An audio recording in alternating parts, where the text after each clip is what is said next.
नमस्कार. श्री शिव महापुराण रुद्र संहिता सृष्टिखंड अध्याय क्रमांक 8. ब्रह्मदेव आणि विष्णू यांना शिवजींचे दर्शन. श्री गणेशाय नमः.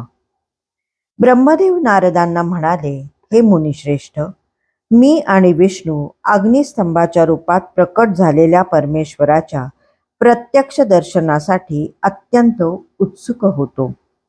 त्यापाशी उभे राहून आम्ही सतत प्रार्थना करत होतो. अशी 100 वर्षे लोटली. भगवान शंकर दीनदुबळ्यांचे प्रतिपालक, अहंकारी लोकांचा गर्वहरण करणारे आणि सर्वांवर अधिसत्ता असलेले अविनाशी प्रभू आहेत. त्यांना आमची दया आली. ते आमच्यावर प्रसन्न झाले. त्या समयी अग्निस्तंभातून अर्थात त्या दिव्य ज्योतिर्मय लिंगातून ओम ओम असा शब्द स्वरूप नाद प्रकट झाला. तो स्पष्टपणे ऐकू येत होता.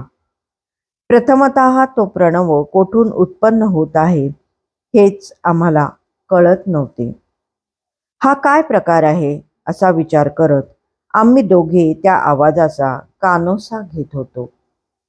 तेवढ्यात श्रीहरी विष्णूंना त्या लिंगाच्या उजव्या बाजूला सनातन आदिवर्ण अकाराचे, डाव्या बाजूला उकाराचे व मध्यभागी मकाराचे दर्शन झाले आणि त्या अक्षर मात्रातूनच ओम ओम असा नाद प्रकट होत आहे हे त्यांच्या लक्षात आले. त्यांनी पुन्हा पुन्हा निरखून पाहिले. त्या अक्षरातील अकार सूर्यासमान तेजोमय होता, उकार अग्निसमान दीप्तिमान होता आणि मकार चंद्रासमान उज्ज्वल व प्रकाशमान होता. मग त्यांनी सहजच वर पाहिले तेव्हा त्यांना शुद्ध स्फटिकमण्यासमान निर्मळ प्रभेदने युक्त, तुर्यातीत, अमल, निष्कल, द्वंद्वरहित, निरुपद्रवी, अद्वितीय, शून्यमय, आदि मध्य अंतरहित, अंतर्बाह्य, व्याप्त, आनंदाचे आदिकारण आणि सर्वांना आधारभूत असलेल्या सत्य व अमृत स्वरूप अशा परब्रह्माचा साक्षात्कार झालाय. त्यावेळी श्रीहरीच्या मनात पुन्हा एकदा हा अग्निस्तंभ येथे कोठून प्रकट झाला हे जाणून घेण्याची तीव्र उत्कंठा निर्माण झाली. त्यांनी विश्वात्मक शिवजींचे चिंतन केले व पुन्हा एकदा खाली जाऊन शोध घेण्याचे ठरवले. तेव्हा तेथे एक ऋषी आले. ते म्हणाले, हे विष्णू, शब्द ब्रह्ममय शरीर असलेले परब्रह्म स्वरूप महादेवच या परम दिव्य लिंगाच्या स्वरूपात येथे साक्षात प्रकट झाले आहेत. ते मन आणि वाणी यांच्या पलीकडचे आहेत, अंचित्य आहेत. प्रणव हा एकाक्षर मंत्र परब्रह्म वाचक आहे. तोच परात्पर परमात्म्याचे व्यक्त स्वरूप आहे. त्याच्या आकारातून जगाचे बीजस्वरूप अशा भगवान ब्रह्मदेवांचा बोध होतो. उकारातून परमकारणरूप श्रीहरींचा बोध होतो, तर मकारातून नीललोहित अंगकांती असलेल्या भगवान शिवजींचा बोध होतो. प्रणवातील अकार हा सृष्टीकर्ता आहे, उकार हा मोहात टाकणारा आहे व मकार हा नित्य अनुग्रह करणारा आहे. आकार संज्ञक ब्रह्मदेव म्हणजे मी, बीज आहे. उकार संज्ञक नामधारी श्रीहरी योनी आहे आणि मकार संज्ञक सर्वव्यापी शिव हे बीजी म्हणजे बीजमंत्रांचे स्वामी आहेत. तेच प्रकृती आणि पुरुष यांचे अधिपती आहेत. दुसऱ्या शब्दात सांगायचे तर प्रणव रूपाने शिव हेच बीजी, बीज व योनी आहेत. अशा प्रकारे त्यांच्यामध्ये सर्व समाविष्ट असल्याने त्यांना नाद म्हटले जाते. भगवान शिव आपल्याच इच्छेने आपल्या बीजाला अनेक रूपात विभक्त करून स्थित आहेत. त्यांच्या लिंगापासून अकार रूप बीज प्रकट होत झाले. ते उकार रूप योनीत पडून त्याचे एक अंड झाले. ते चहूकडून विकसित होऊ लागले. त्याचे काही विशेष लक्षणही दिसत नव्हते. ते स्वर्णमय दिव्य अंडे हजारो वर्षे पाण्यातच पडून होते. भगवान शिवजींनी आघात करून त्याची 2 शकले केली. त्याच्या वरच्या शकलापासून स्वर्गलोक व खालच्या शकलापासून पंचमहाभूतात्मक पृथ्वी निर्माण झाले. त्या अंड्यातून भव म्हणजे शंकर आणि चतुर्मुख ब्रह्मदेव उत्पन्न झाले. अशा प्रकारे भगवान शिव हेच सर्व लोकांचे स्रष्टा आणि तेच त्रिविध रूपधारी आहेत.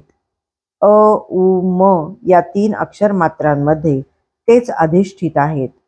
या सर्व अभिप्राय व्यक्त करण्यासाठीच दिव्य ज्योतिर्लिंग स्वरूप सदाशिवांनी ओम ओम असा उच्चार केला.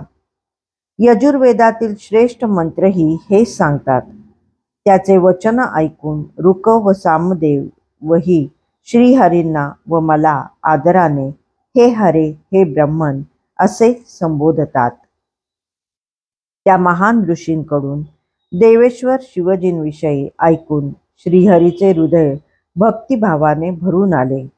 त्यांनी महेश्वरांची यथासंभव स्तुती केली. त्या समयी मी व भगवान विष्णूंनी एक अद्भुत व सुंदर रूप पाहिले. ते परमेश्वर अर्थात भगवान महादेवच होते. त्यांच्या दिव्य स्वरूपाचे काय वर्णन करावे. त्यांना 5 मुखे व 10 हात होते. त्यांची अंगकांती कापरासारखी गौरवर्ण होती. त्यांनी विविध प्रकारची अनेक आभूषणे धारण केली होती. ते अतिशय तेजस्वी दिसत होते. परम उदार, महापराक्रमी आणि महापुरुषाच्या सर्व लक्षणांनी संपन्न अशा त्या उत्कृष्ट स्वरूपाचे दर्शन करून मी आणि श्रीहरी अगदी कृतार्थ झालो.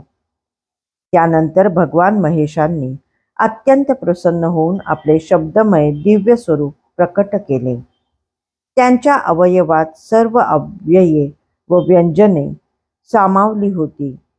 अकार हे त्यांचे मस्तक, आकार हे ललाट, इकार हा उजवा डोळा, ईकार हा डावा डोळा, उकार हा उजवा कान, ऊकार हा डावा कान, ऋक हा उजवा गाल, ऋकार डावा गाल, लृ व लृ या दोन्ही नाकपुड्या, एकार वरचा ओठ, ऐकार खालचा ओठ, ओकार वरच्या दंतपंगती, औकार खालच्या दंतपंगती, आणि आहा या 2 टाळू, क ख ग ग ड ची 5 अक्षरे त्यांचे उजवीकडील 5 हात, च च ज झ ञ ही 5 अक्षरे डावीकडील 5 हात, ट ठ ड ढ न ही 5 अक्षरे हा त्यांचा उजवा चरण, त थ द ध न ही 5 अक्षरे त्यांचा डावा चरण.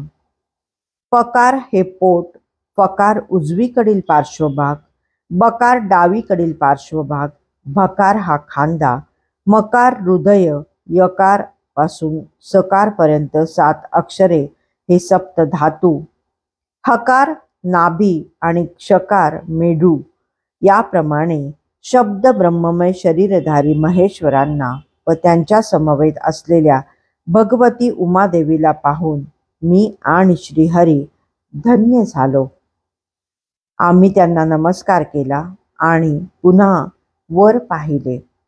तेव्हा 5 कलांनी युक्त 38 अक्षरांनी संपन्न व शुद्ध स्फटिक मण्यासमान स्वच्छ सुंदर अशा ओंकारजनित मंत्राचा साक्षात्कार झाला. त्यानंतर सर्वश्रेष्ठ मंत्रस्वरूप असे ओम तत्वमसी हे महावाक्य दृष्टीस पडले. मग चतुर्विध पुरुषार्थ साध्य करून देणारा बुद्धिस्वरूप गायत्री मंत्र दृष्टीस पडला. त्यानंतर अनुक्रमे मृत्युंजय मंत्र, पंचाक्षर मंत्र, दक्षिणामूर्ती मंत्र व चिंतामणी मंत्र दृष्टीगोचर झाले. त्या 5ही मंत्रांना नीट लक्षात ठेवून भगवान श्रीहरी त्यांचा जप करू लागले.